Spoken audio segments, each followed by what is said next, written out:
Hey guys, so today I'm gonna do attempt number 2 at tattooing my face. Here's my sister Erica, and I get to do it. And she's gonna do it. So okay, say a little bit about where you work and what your background is. So I work in Emmett, Idaho at Wink Salon. I am a licensed esthetician for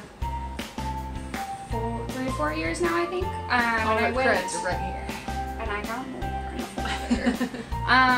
And I've always kind of wanted to get into the permanent makeup. I just recently got into it about a year ago, a little over a year ago. Up until then, I had just been doing lashes, facials, that type of stuff. So if somebody's thinking about getting microblading done, because I had a bad experience. Truthfully, like the shape was off center, it wrong was just color, wrong color. So like, what's something that somebody should look for in their area? Like, should they look for somebody who's licensed, who's gone to school? Like, what? My best advice is to always look at someone's credentials. You always want to look and see what their background is as far as if they are a licensed esthetician. I think, you know, they have a better understanding for skin, or just simply the training in general, because a lot of trainings that come through the area are only like 2 to 3 days, and you can't learn everything you need to know in 2 to 3 days. So look for that. And then as far as somebody's work, always look at before and afters, but also make sure that they're posting healed results, because a lot of places will only show like right after, but then you never know how they heal. So that way you kind of know what you're gonna get and make sure that's worth your time and your money.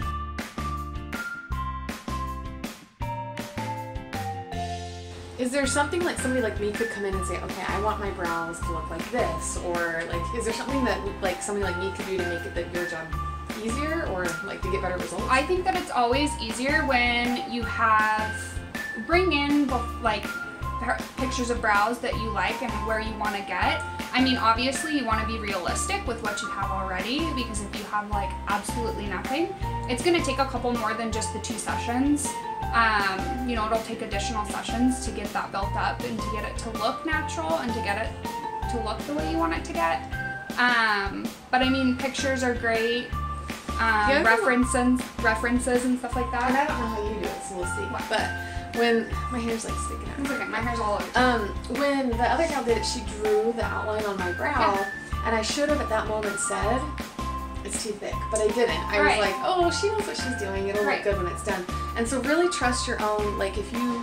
Instinct, ask questions. Like, I would rather have somebody ask all the questions in the world than sit there and then be quiet, you know, like that. Because then, you know, always ask. There's always reasons for the questions, and if it can put you more at ease, or, you know, that's what they're for. They're professionals. So the question everybody wants to know, is it going to hurt? Everybody's pain tolerance is different. I do use 2 different numbing products, and so it'll keep you comfortable. But it just depends. Like, I know when I got mine done a couple years ago, I mean, it just felt like little scratches. It wasn't too bad, but I know some people that it doesn't. I've had people who they just sit there and I'm like, are you doing okay? They're like, yeah, it doesn't even hurt at all. We'll see what happens. Okay, so what Erica did is she took a marker, or a Sharpie. Yeah, a Sharpie deal. Sharpie pen. Hello. Sharpie pen. And she drew basically the shape, and she said, okay, how do you like that? And then tell them what you did.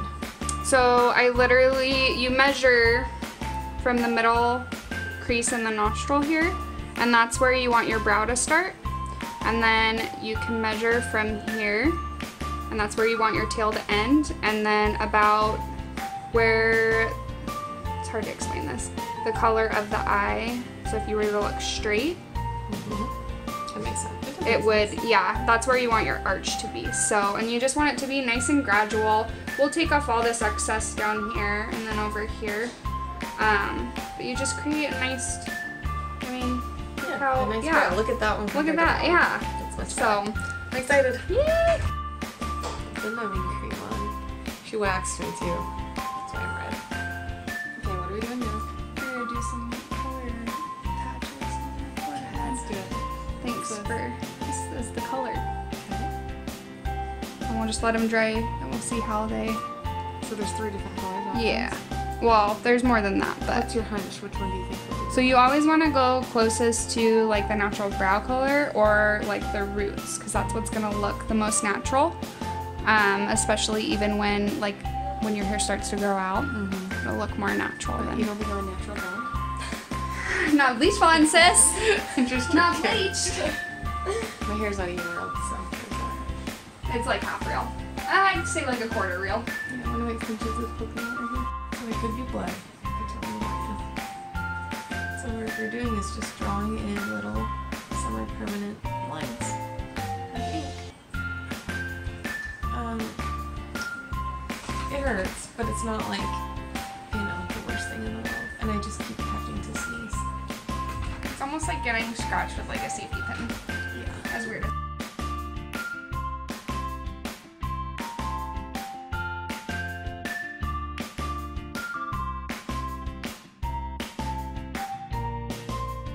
No clue that this is how it works. So you're just making little cuts basically? Yeah, and I have pigment on the tip of the needle, but then when I'm done doing the strokes, I'll put the pigment over it to let it soak in a little bit more. Interesting. Okay, you can tell my skin gets really, really pink, so it's really pink, but the shape, everything, it looks so natural, it looks so good, so much better than the first time I did it. And like, it just looks natural, I feel like. And so, Erica was saying that they'll get dark and they'll probably scab over, and then after about a week, they'll look like how they normally will. Well, it'll take about 2 weeks for the pigment to fully come back through the skin, but... So, anyways, this is my sister Erica. She's here at the Wink Salon in Emmett, Idaho. And on Instagram, what's your Instagram? Lady Lamb Artistry. Yeah, and she's amazing. So if you live in Boise or the Treasure Valley, oh, there's me vlogging. Everybody should come out, and if you want to get microblading done, I have seen a lot of people who do it in the area, and she is, I'm just saying that because she's right here, my sister, she actually really is the best. So, hope you guys like this video. Leave a comment if you have any questions about microblading, and we'll